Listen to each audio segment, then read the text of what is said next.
Okay, let's take a minute and generate our motivation.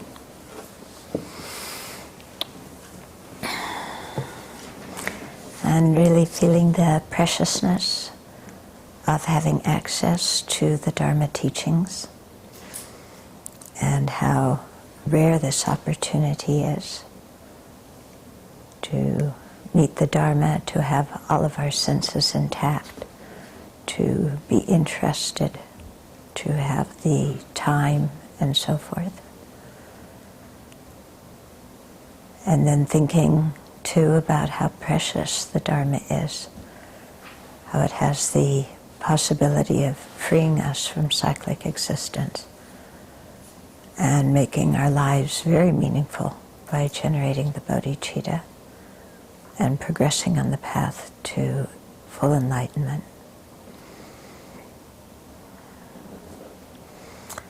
And so let's make a very strong determination to use this opportunity wisely without frittering it away, and to use it for the benefit of sentient beings,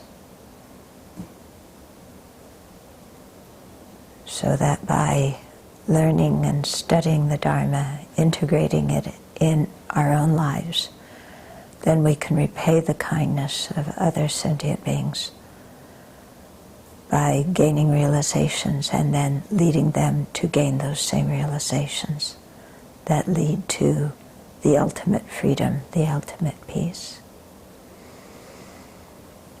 So let's make that our intention for listening this evening.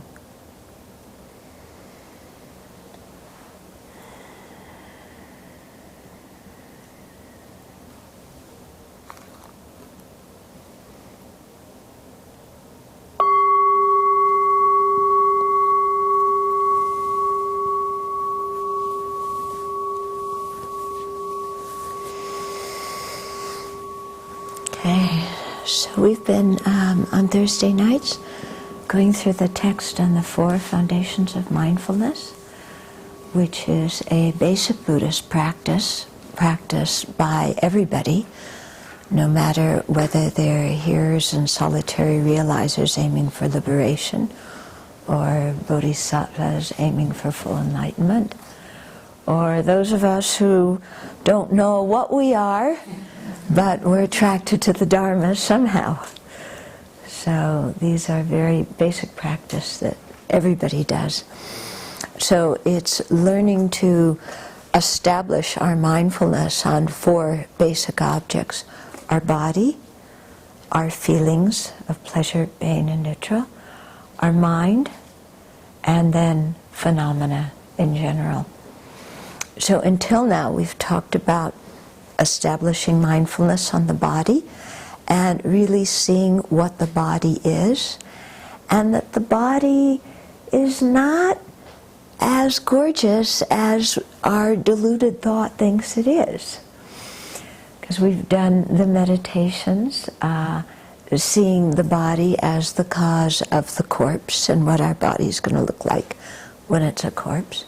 Last week we did the meditation dissolving all the flesh and skin and organs and seeing our body as a skeleton, bones filling all of space.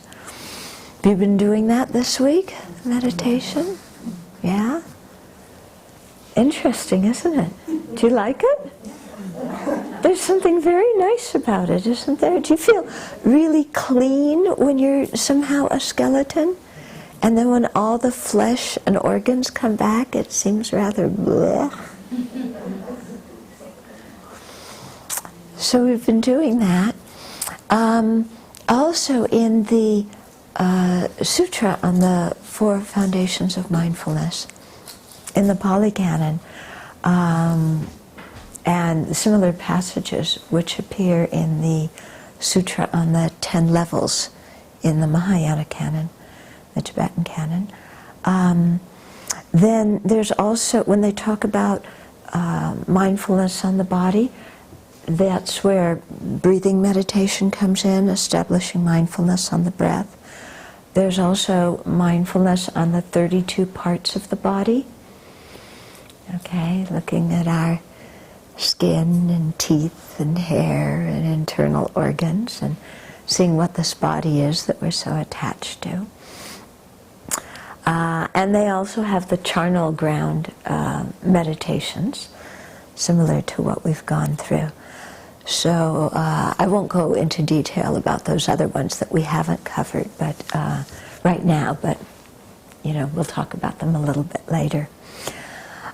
Then last week we started on the second of the observed objects, establishing mindfulness on our feelings. And here feeling has a very particular meaning. It doesn't mean emotion or like hurt feelings or things like that, as we usually speak of feelings in English, but rather it refers to pleasant feelings or happy feelings, okay, painful feelings or suffering feelings, and then neutral feelings that are neither pleasant nor painful. So just to those three. When we say feelings, we're not saying, like emotions, I feel angry or something like that. We're talking just about this raw feeling of pleasant, unpleasant, neutral, or happy, painful, neutral. Okay? So these feelings really run our lives. We're usually quite oblivious to it. But these feelings run our lives because we're very reactive to our feelings. When we experience pleasure, we want more and better. And so attachment arises like this. When we experience even the slightest painful feeling, we don't like it. Aversion, hatred, repulse, arises, and we act on that. When we feel neutral feelings, we kind of space out.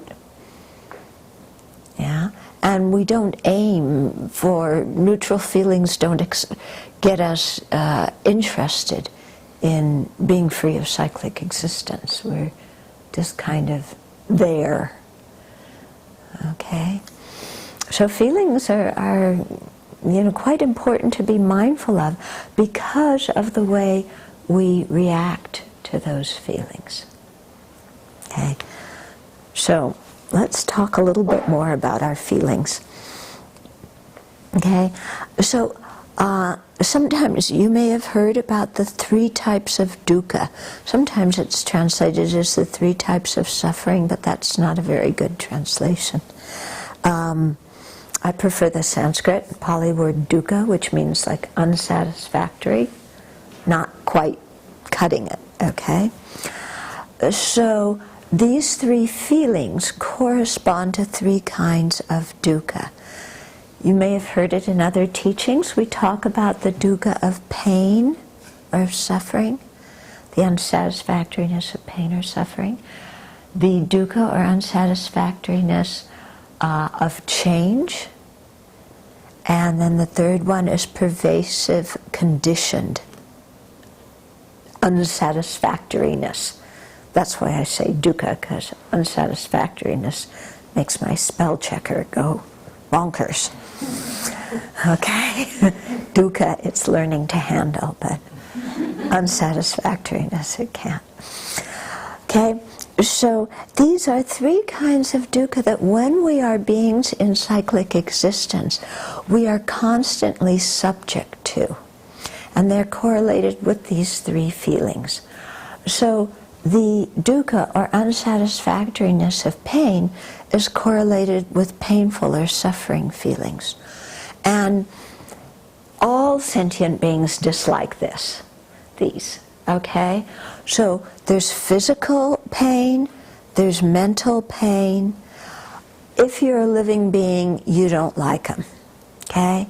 It doesn't matter whether you're a kitty cat, whether you're a bug, whether you're the president, whether you're in the God realm or the hell realm, all beings dislike pain. We can agree on that. There is nothing especially astute about renouncing pain. Okay? And this is why I don't like to translate dukkha as suffering, because we then begin to think that the noble truth of suffering is only about pain. It's not. It's about all three of these types of dukkha. Okay. Renouncing pain, you don't even have to be a human being or a Dharma practitioner. Nobody likes it. Okay? Now the second one, the dukkha of change. This one's a little bit trickier. Okay? The dukkha of change is correlated with pleasant feelings. And here we're talking about pleasant or happy feelings that occur within cyclic existence. Okay? In other words, pleasant, happy feelings that are still under the influence of afflictions and karma. Okay? So they're called polluted or sometimes contaminated. Yeah? So these are what we normally call happiness and what we're looking for all day long. Now it's called the unsatisfactoriness of change, and it's correlated with these happy feelings. Well, why is happiness unsatisfactory?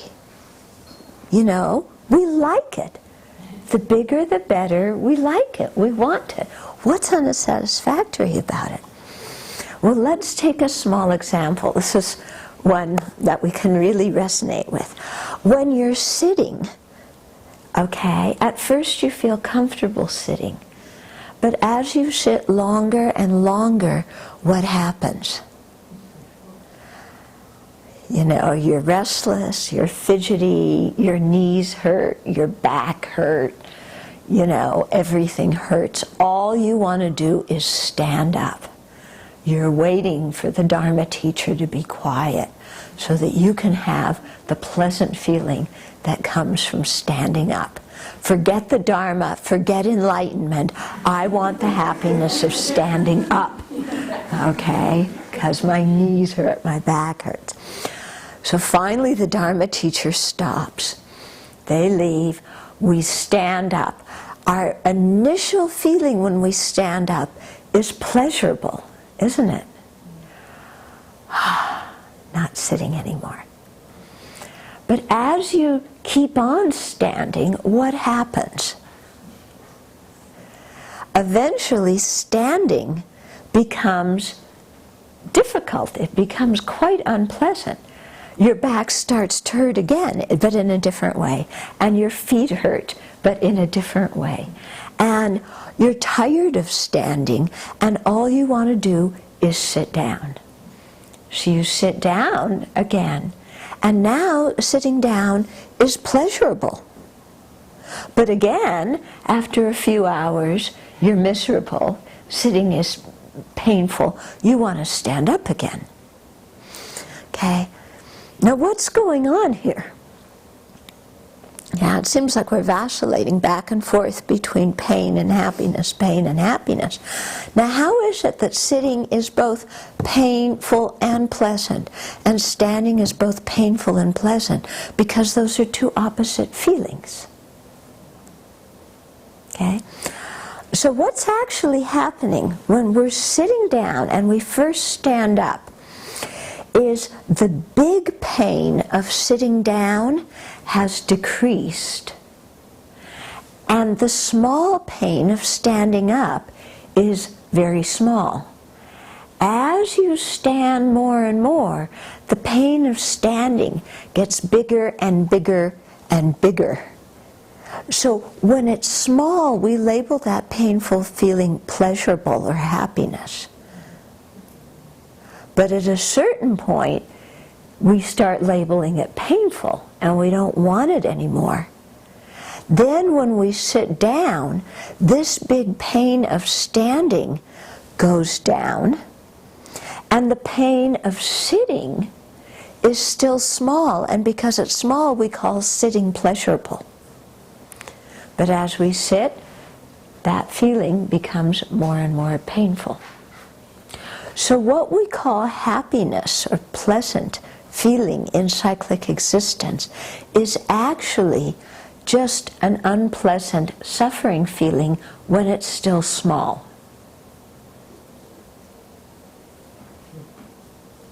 Okay, now we don't like to hear this. Yeah, because we are looking for real absolute happiness from our sense pleasure objects. We don't like to hear that the pleasure we get from something is actually just a small degree of pain. We want to think of it as real true happiness. But if it were real true happiness, by now we would have been really and truly forever happy. Because we've had so many sense pleasures, haven't we? Okay.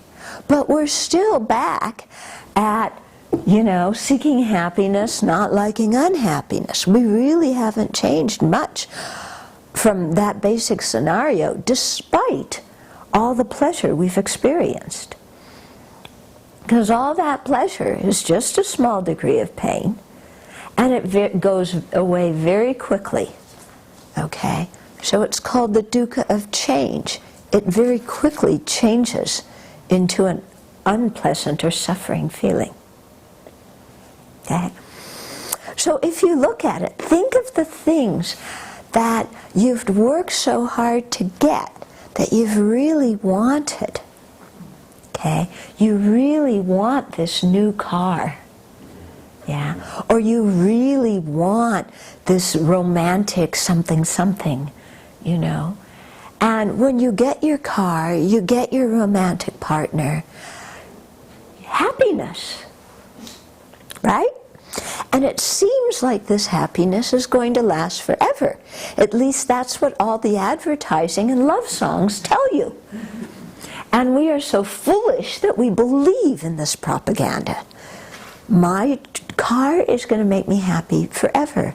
My love affair is going to make me happy forever. Okay? But having the car at the beginning, that pleasure, is just a small degree of pain. Because what happens as you have the car longer and longer? It breaks.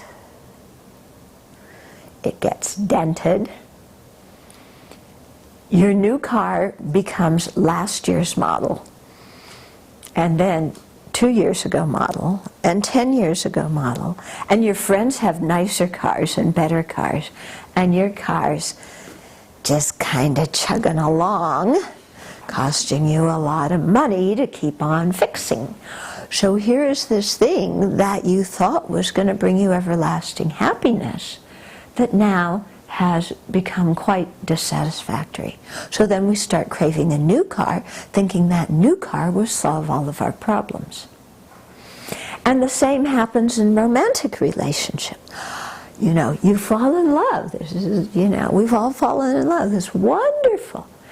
And then what happens? Yeah. Then you start getting to know the person, and they have some habits that really aren't so nice. Don't they? Yeah, they get angry. They fart. Yeah, they smell. They don't pick up their clothes. They insult you sometimes. And this relationship you thought, which was going to be, the ultimate thing, because that's what our advertising industry is telling us, sex is the ultimate thing, becomes rather difficult. Yeah. And you get kind of tired of this person. They're really a nutnik. You don't know what that means, do you? They're really a pain in the tush. Yeah?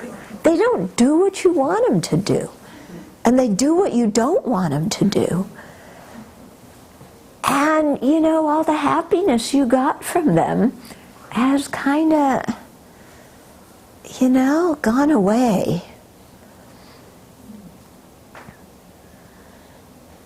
Isn't that what happens? So you get divorced, you go to the marriage counselor, whatever, go to the new husband-wife's shop. That's what is called entertainment. You know, you go out to the bar, to the movies, to square dancing, to wherever you want to go to meet somebody who has your same interests. That becomes the new husband-wife shop. And, you know, and then you go through the whole thing again. I mean, I'm simplifying, but it's kind of basically the sequence, isn't it? Yeah? So, you know, it's very interesting to think about this when our mind is in the state of really clinging and longing and wanting, you know, because our mind is so much exaggerating. If I only had this, then I'd be really satisfied. To actually, at that point, remind ourselves, you know, that happiness is still polluted happiness. It's under the influence of afflictions and karma. It's not going to make me everlastingly happy. Yeah. Do you know anybody who's everlastingly happy, aside from people who have realized emptiness? Yeah? Any of your friends everlasting happiness? What about your parents? Yeah. What about the people you're jealous of? Are they everlastingly happy? They all have problems, don't they? Okay? So to remember this helps us lessen this craving for the pleasant feelings. So ordinary people renounce the first kind, the unpleasant feelings, the dukkha of suffering. Spiritual practitioners of whatever brand, whatever variety, renounce the dukkha of change, okay, worldly pleasurable feelings. And that's why you find in most spiritual traditions, you know, the ideas of living simply, not accumulating a lot of wealth.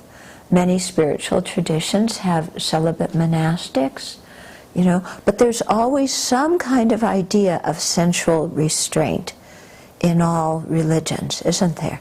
Some idea that, you know, this pleasant feelings are still by nature unsatisfactory. So that's universal for spiritual practitioners.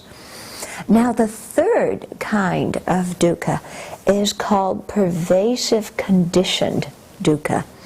So it's pervasive because it goes through all the realms of cyclic existence, okay? And it's conditioned because it's dependent on causes and conditions that are under the influence of afflictions. And it's dukkha because it's unsatisfactory.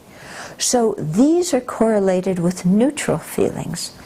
So I think last week we talked about we have some neutral feelings as a human being, but when you develop strong states of concentration, at the beginning you get very blissful feelings, but after a while there's a certain edge to the blissful feelings, and you start looking for neutral feelings as being better than the rapturous feelings.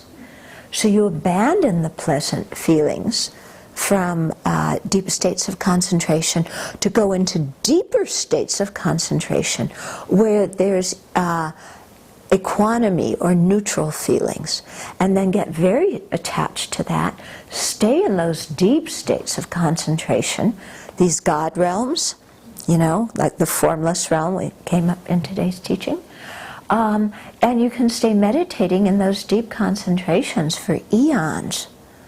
Yeah, but, and you have that neutral feeling that you're spaced out with, but at the end, the karma that caused you to be born there is exhausted. And having gone up in samsara, the only way to go now is down.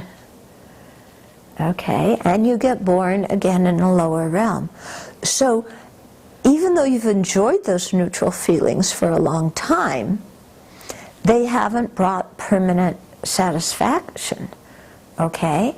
Because all it requires is the exhaustion of the karma or a change of conditions somehow, and those neutral feelings very easily become painful feelings. Okay? We can see this right now. How's your little toe? Are you aware of your little toe? Most of us aren't usually aware of our little toes. Okay? Is there kind of a neutral feeling in your little toe? You're not paying much attention to it? Okay? Now what would happen if you went outside and slipped in the snow and twisted your little toe? Or you stepped on a thorn? Or you dropped something on your little toe? Okay? So that neutral feeling you have in your little toe right now, slight change of condition without warning, and bang, it goes into pain. Okay? So there's nothing satisfactory about these neutral feelings either. Okay? So you see these three feelings and the three kinds of dukkha? Buddhists are the ones who renounce the pervasive conditioned dukkha. Okay? Seeing that even these neutral feelings are unsatisfactory, and therefore we seek liberation from cyclic existence. Some meditators in other spiritual traditions, they can gain these deep states of concentration. Generating serenity and samadhi and so forth is not a uniquely Buddhist practice. Other spiritual practitioners can gain that. And they can wind up in their next life being reborn in these very high, deep states of concentration in the formless realms. But then afterwards they fall down because they don't have the wisdom that penetrates into the nature of reality. So, when we're a Buddhist practitioner, we try to see that this pervasive conditioned dukkha, these neutral feelings, are also completely unsatisfactory. We renounce them, and instead we're seeking the bliss of liberation, the bliss of enlightenment. Okay. Now you might say, well, there we're experiencing bliss again, so isn't that going to be the dukkha of change? No, because the bliss of liberation is not under the influence of ignorance, afflictions, and polluted karma. It's free of those. So that's why liberation, a synonym for liberation, is peace, the ultimate peace. Okay? Ultimate satisfaction. Okay. So, when we're doing the establishment of mindfulness on feelings, we start to be aware of our feelings in the past, the present, and the future. So we can look at our present feelings, because feelings are in the nature of experience, so we can be aware of what we're experiencing, pleasant, painful, neutral feelings right now. We can also remember our feelings in the past when we experience pleasure, pain, and neutral feelings. And then we also examine our hope for hopefully pleasant or neutral feelings in the future, and not for painful ones. Okay, so we're looking at our feelings in the three times. Yeah, and we can do this while we're walking around during the day. We can also do it in our meditation session. Sit there and be aware of the feelings that arise in your body and in your mind. Okay, so this is being mindful of present feelings. Okay, and it's interesting to, in our awareness, to become quite aware of what is a physical feeling and what is a mental feeling.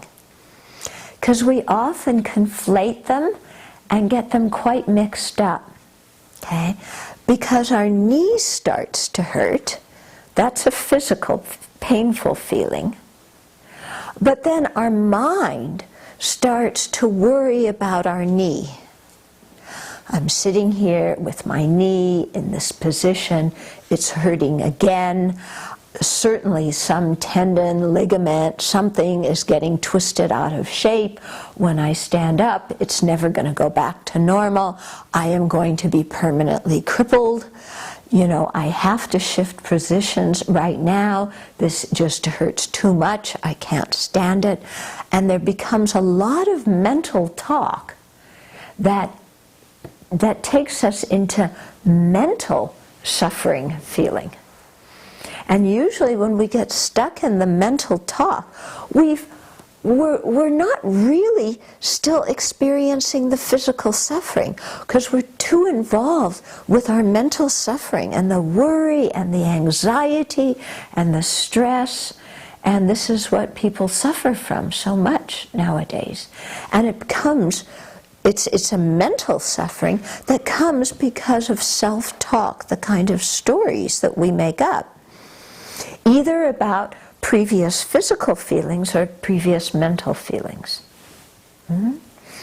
Or you might be sitting in meditation and, you know, you have a pleasant feeling. You know, your stomach is full. You just ate. You go, oh, that feels good. My tummy's full. Okay, and then you watch that pleasant feeling.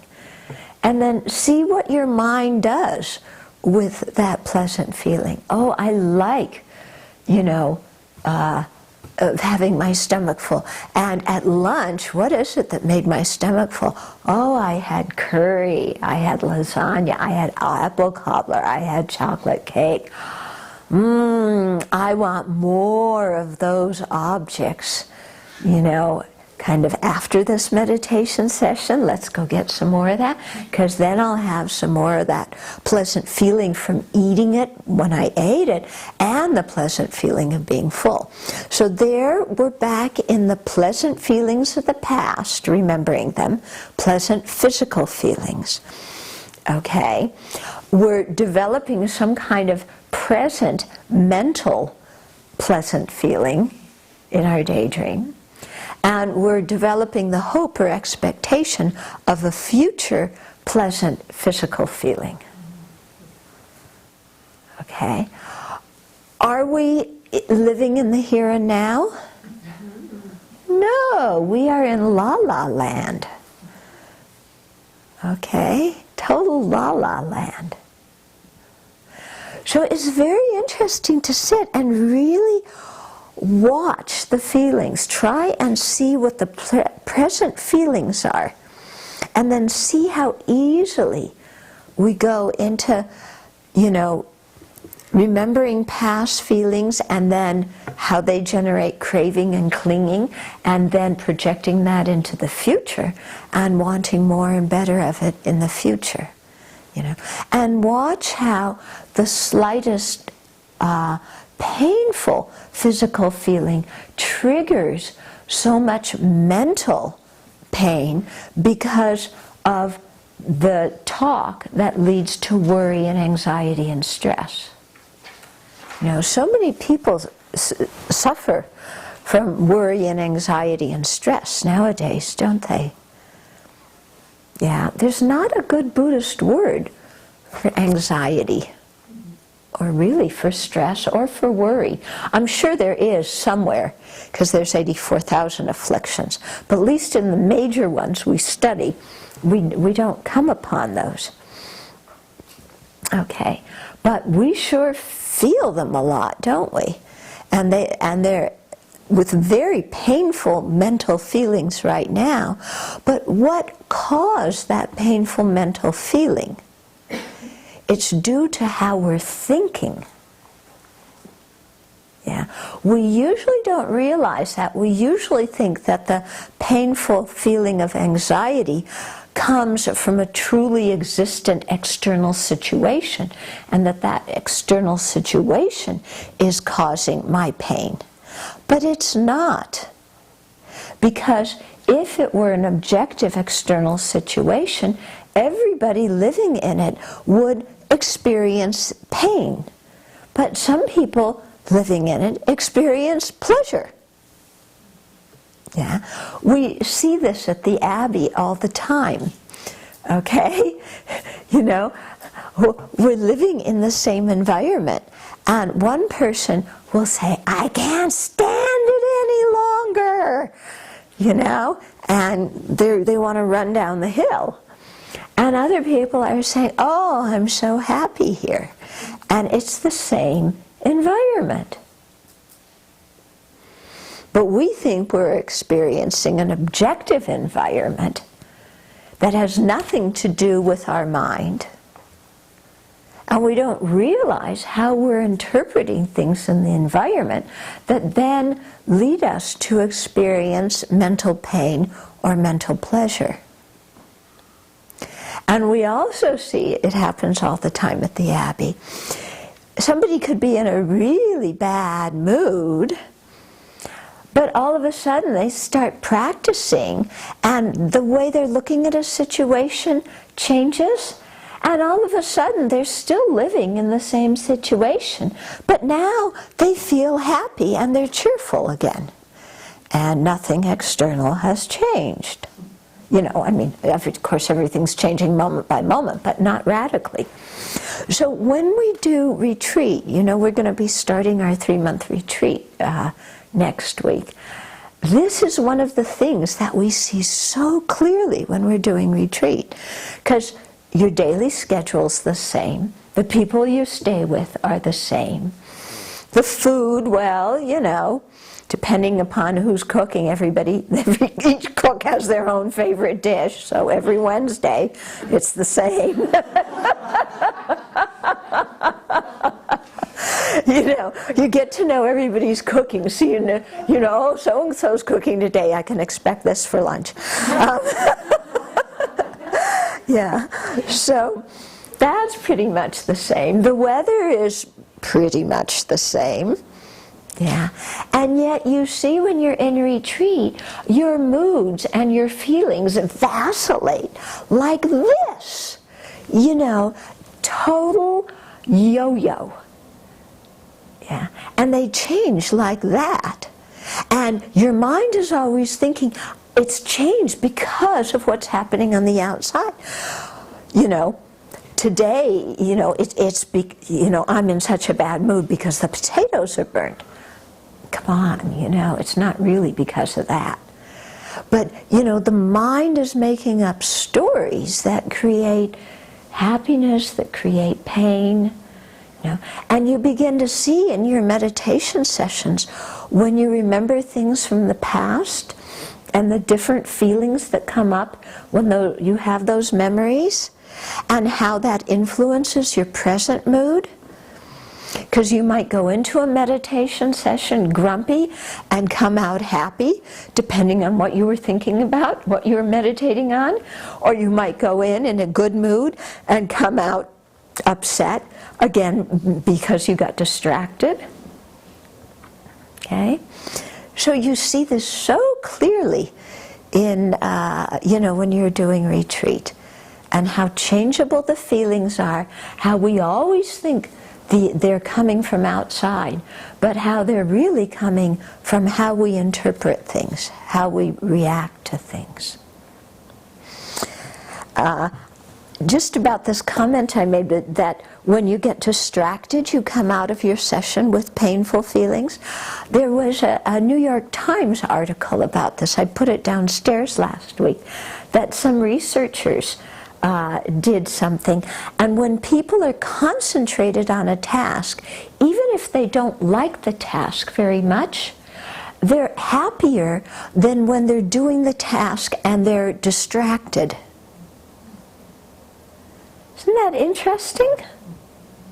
Yeah, that just the thing of getting distracted, of the mind being scattered and restless, that itself brings unpleasant feelings.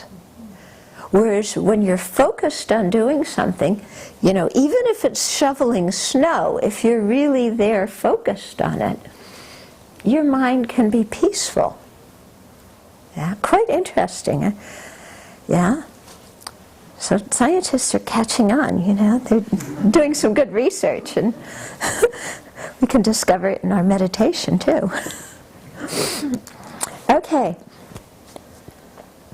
So, let's see. So the most of the three kinds of dukkha, or the three kinds of feelings, the most difficult to renounce is the neutral feelings, the pervading conditioned feelings. Okay? Those are much more difficult to renounce. And like I said, you really have to have a Buddhist perspective for that. You know? So we want to, we kind of start at the bottom. We've all renounced the painful ones. Let's work on renouncing the pleasant ones, because the pleasant ones that's the happiness we experience from 4 of the 8 worldly concerns. The other 4 of the 8 worldly concerns are the painful feelings, okay, which we've already renounced. But the pleasant ones, yeah, we need to give those up. By renounce, I don't mean, like, bleh, but it's just like, this is unsatisfactory. I am not interested in this anymore. I want to put my energy in a different direction. Okay, so let's work on that. And at the same time, let's contemplate the disadvantages of the neutral feelings so we can start preparing ourselves to also relinquish attachment to them. Okay, so in this meditation, when we're establishing mindfulness in our feelings, we want to examine the way in which pleasant, unpleasant, and neutral feelings come about. So what are their causes? We want to, become aware of that. What causes pleasant, unpleasant, neutral, mental and physical feelings? Then we want to become aware of the characteristics of those feelings. What are they when they're there? Yeah, what does pain feel like? What does pleasure feel like? And then we also want to contemplate the results of these 3 kinds of feelings. Sometimes it's said 6 feelings because the 3 kinds both have mental and physical. Okay, so the 6 kinds of feelings. So to examine their cause, what makes them arise, their present characteristics or present nature, and their result. Okay, how we react to them. What do the feelings lead to? Okay, so it's quite interesting.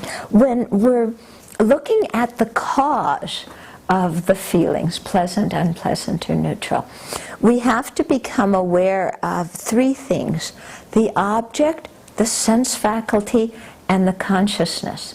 Because we don't experience any feeling until those 3 come together in contact. Okay?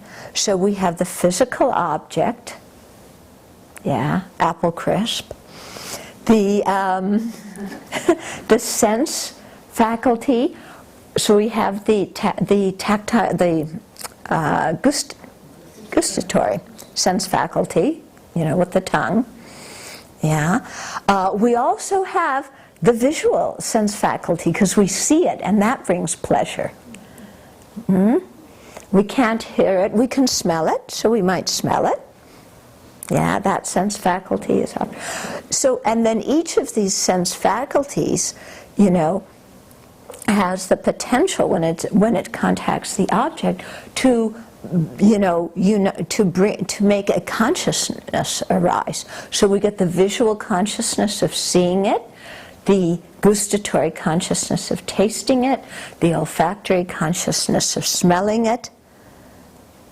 Okay, so it's very interesting to start breaking that down, because we just usually go to the pleasant feeling and I want it. But to go back and okay, how did this present feeling come about? There's an object, there's a faculty, there's a consciousness. These 3 have to come together. They have to have contact.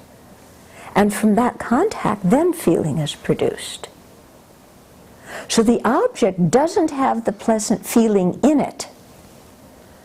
We usually think the object has the pleasant feeling in it. That car we want has happiness in it. The apple crisp has pleasant taste in it. Yeah. whatever it is, you know, touching a hot stove has pain in it.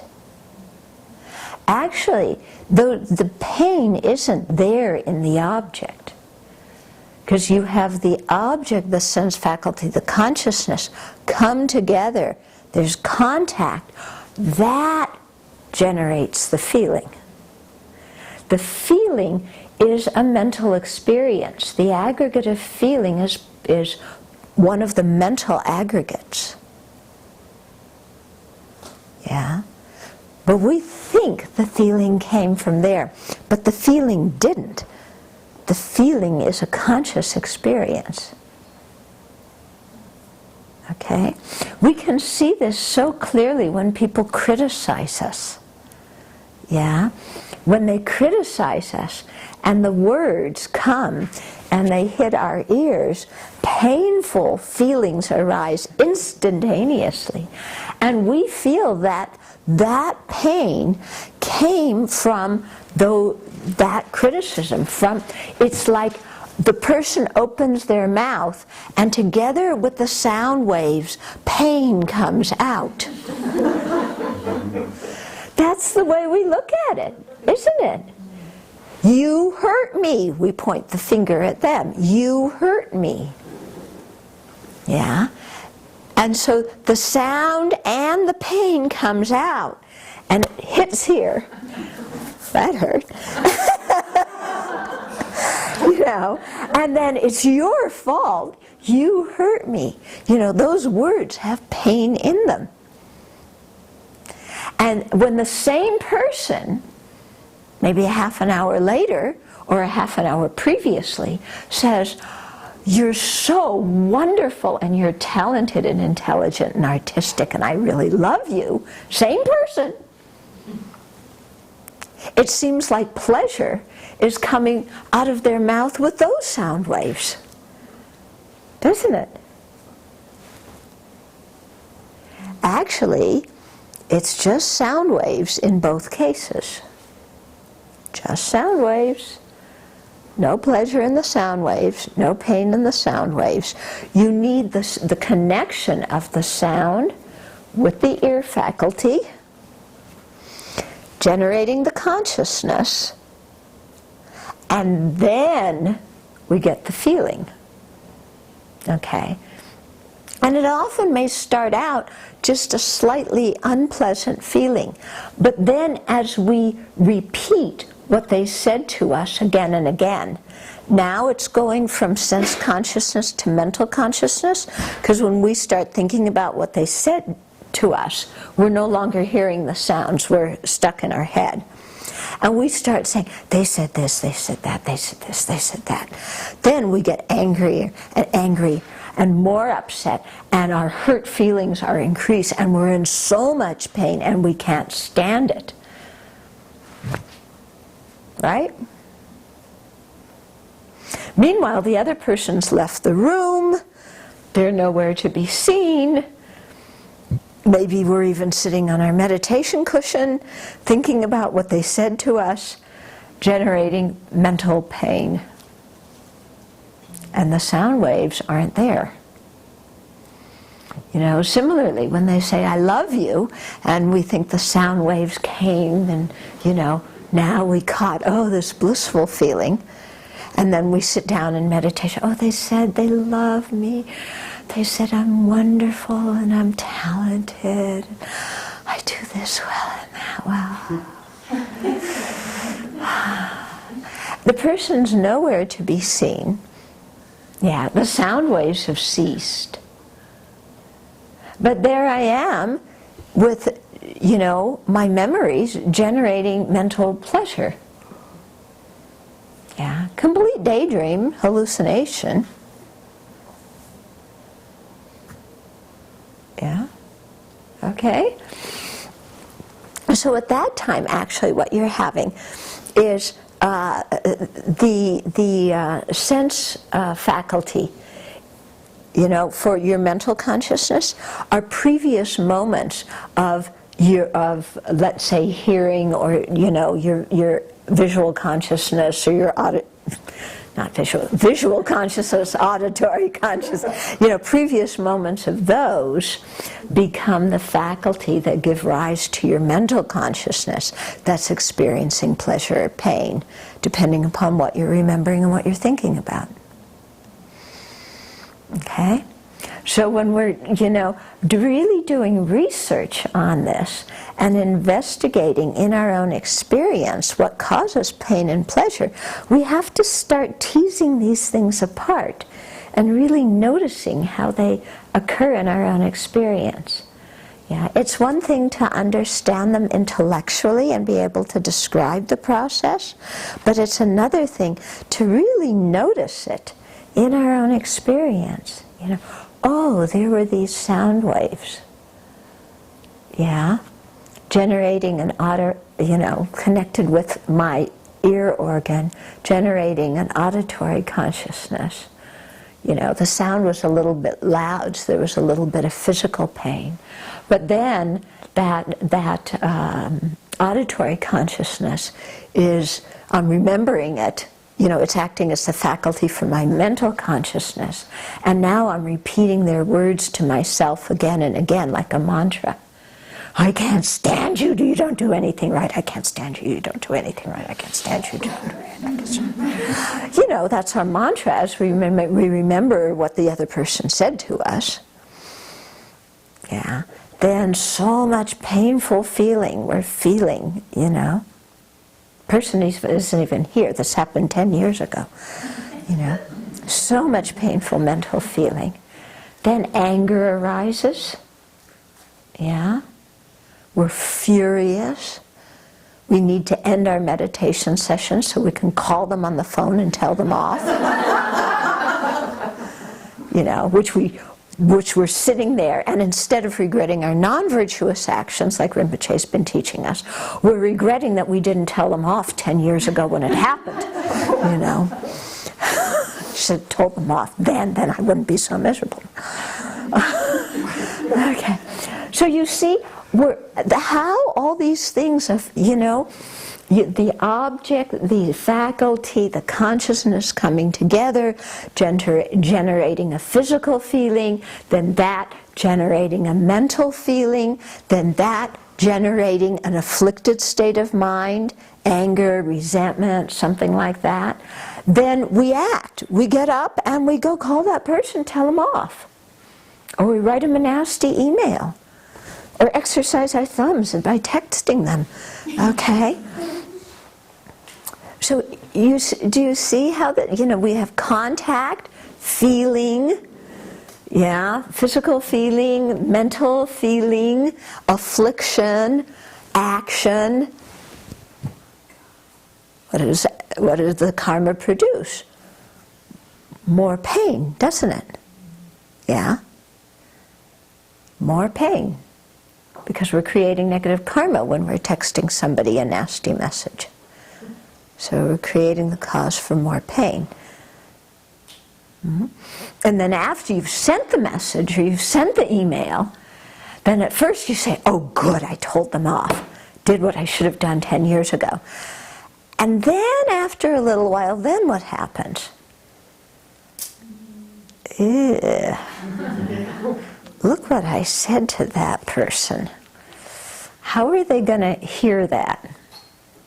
How are they going to react to it? Well, we may have already found out because they may have already called us and told us off. Okay? Or we think about what we did and we feel lousy.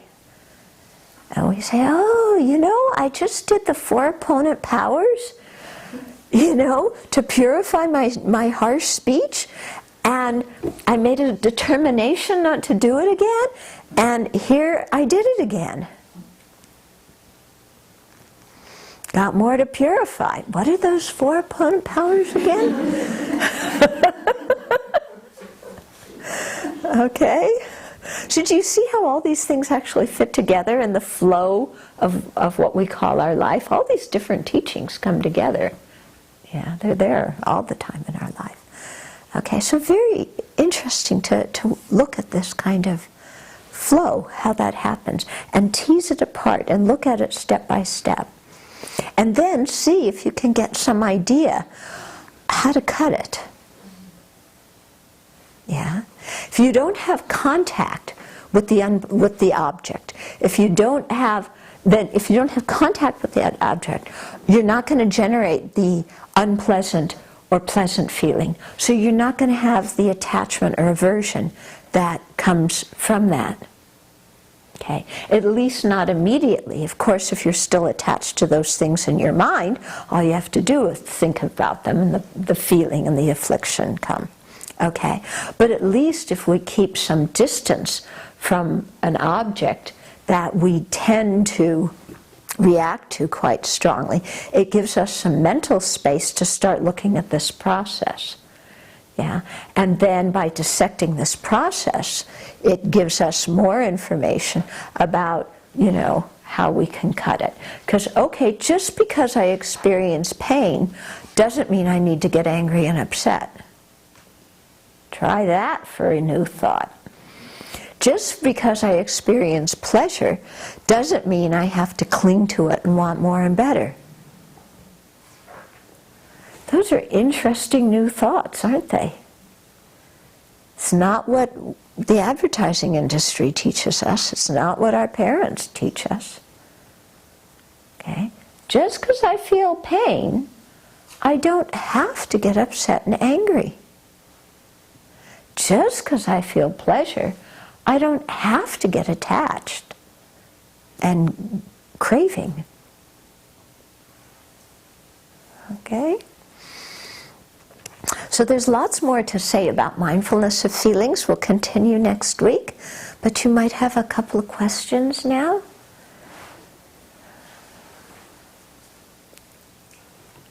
Yeah. I'm wondering a little bit about the feelings that arise when we're engaged in virtuous activity. And I know, I guess they're still contaminated as long as we're under the influence of karma and affliction, but they seem to be almost, sometimes it seems like a pleasant feeling that arises when trying to engage in virtue is a sign that I'm actually engaging in virtue or something. Yeah. Okay, so very often when we're doing something virtuous, we do have a good feeling about it. And we experience pleasure. When you're concentrated in your meditation, there's a pleasant feeling. When you're making offerings and you're imagining all these beautiful, gorgeous things, there's a pleasant feeling in your mind. When you're visualizing like white Tara, or Manjushri or Chenrezig, they're so beautiful, there's this pleasant feeling in your mind. Okay? Now, because we're still beings in cyclic existence, that feeling is contaminated. However, that feeling is not going to lead us to craving and clinging. Okay? It's going to lead us and inspire us to want to practice more. Okay, so we don't want to kind of put down those feelings. Yeah, it's fine to experience pleasure, especially pleasure that comes from Dharma practice, because that will really encourage you to have, to do more virtuous activities with your body, speech, and mind, which creates more good karma and brings more happiness to ourselves and to others. Okay? Yeah? Well, there was, I read where this guy wanted to help a woman across the street, this older woman. She thought he was a mugger. She started to scream. So he had a bad reaction for a good intention. Yeah. And get in trouble sometimes. Yeah. Do good deeds. Yeah, which it shows that the feeling doesn't exist in the object, but she completely misinterpreted it and had the wrong feeling. Yeah. Yeah. Yeah. What are the, maybe it's not for tonight or maybe next time, but the disadvantages to the neutral feelings, will we go through that? Yeah, basically the disadvantage of the neutral feelings is that they're produced under the influence of ignorance and karma and afflictions. So, and so thus they give rise to us craving, not to be separated from those neutral feelings. When you're in those blissful states with neutral feelings in the upper realms, you don't want to be separated from that. So that makes you lazy to have to go back and, start to learn about emptiness and do the analysis to see how things actually exist and all. Because that feeling of, oh, this neutral feeling is just so good. Yeah, I don't want to give that up. So you generate the craving for renewed existence in samsara. But in that neutral state, Yeah. that's what you're craving. Yeah. Okay. Yeah. Okay. Yeah. Question. So you go from the sense consciousness Mm-hmm. to the mental consciousness, which decides it is pain, pleasure, or neutral? No, your sense consciousness has pain, pleasure, and neutral itself, but then that when your mental consciousness kind of recalls that experience, then you're getting a mental feeling, okay? So the sense consciousness makes the determination pleasurable, painful. It's not making a determination, it's just the experience. Yeah, we don't think I'm experiencing suffering and then we experience suffering. There's just the sensation. And then we take it from there and we extrapolate and proliferate. Okay. Yeah? Is it possible for those sense experiences and the mental experiences to conflict? Possible for sense experience. So to be experiencing physical pain and at the same time mental happiness. I'm thinking people who are conditioned to enjoy their misery. So people who are conditioned to enjoy their misery, actually, I think they're still experiencing mental pain, and as well as the physical pain. The one exception I can think about is if you have a bodhisattva who might have broken their leg or been experiencing some physical pain, but they're doing the taking and giving meditation, and so because of that, mentally they're experiencing a pleasant feeling. Yeah. This will be the last question. I was wondering if sometimes when you pay attention, turn your mind to tending to the feeling that you find that you can't keep it there. Yeah, it's very interesting. When you turn your mind to just paying attention to the feeling, it's very difficult to keep your mind just on the feeling. We immediately start making up stories and reacting to the feeling.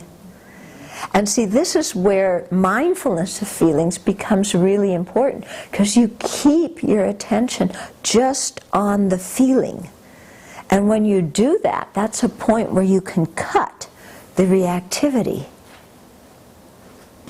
Okay, and that gets very interesting when you try and keep your attention just on the feeling, because it is difficult. Because then you start thinking, well, why do I think this is a painful feeling? And why do I think this is a pleasant feeling? Yeah? And then you have to investigate what they are a little bit more. Okay, so there's lots to meditate on here. Yeah, nice that a 3-month retreat's coming up. Some of you might want to join the retreat from afar, doing 1 session a day with us. If you do, please give us a picture. We'll put it in the meditation hall so that you'll be part of the Abbey community retreat during the 3 months.